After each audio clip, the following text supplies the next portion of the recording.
Yeah. What do we know about so I understand that study in terms of weight loss and weight gain.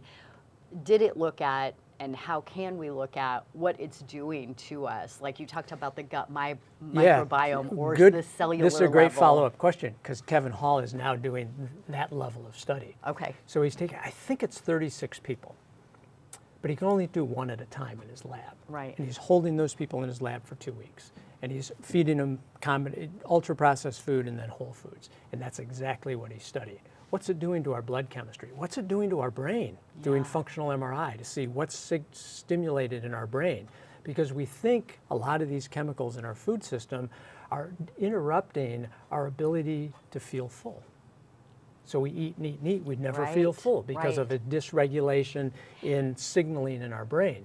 And so he's studying that, and we expect results probably not till 2026.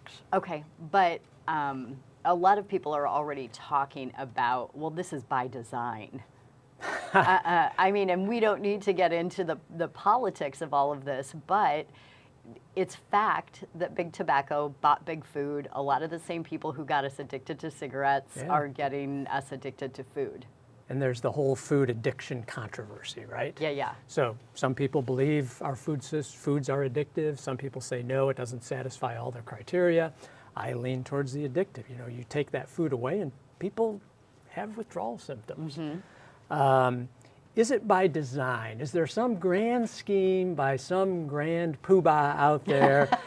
I'm not sure it's intentional design, but we've sure capitalized on it. Right, right. And so let's go back to your original question, though. We've made it too complicated. Yeah. And so people get overwhelmed and they say, I can't do it, I give up. Yeah. Because I don't know what to do. Yep. So when I meet with patients, we go over nuances of food, but I try and here's my statement to them. Eat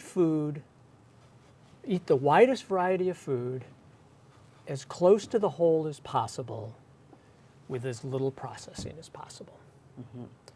And that sort of gives them the context of how to eat. So when you're getting vegetables, don't buy highly processed vegetables in a pouch.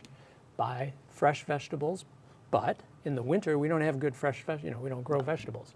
Frozen is great. They're flash frozen in the field. Yep. They're maybe more nutritious.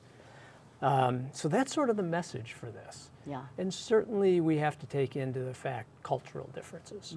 How do they cook food and how do they, and I go back to, if you are of Asian culture, how did your grandparents eat?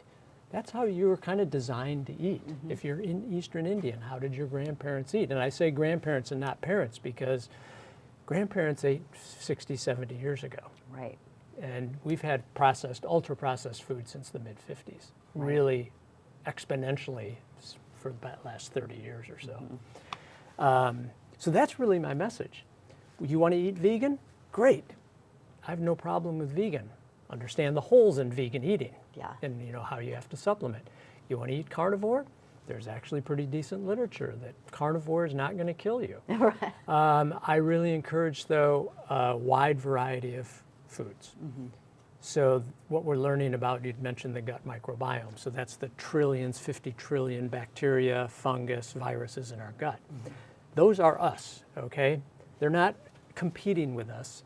They actually live in a symbiotic relationship with the rest of our body. And they're incredibly important in producing things for us, vitamins. They communicate with our immune system. They communicate with our brain. Literally, those gut microbiome send signals to our brain. And when we disrupt the microbiome, we're disrupting ourselves. Yeah. And so all this processed food is really disruptive to the microbiome.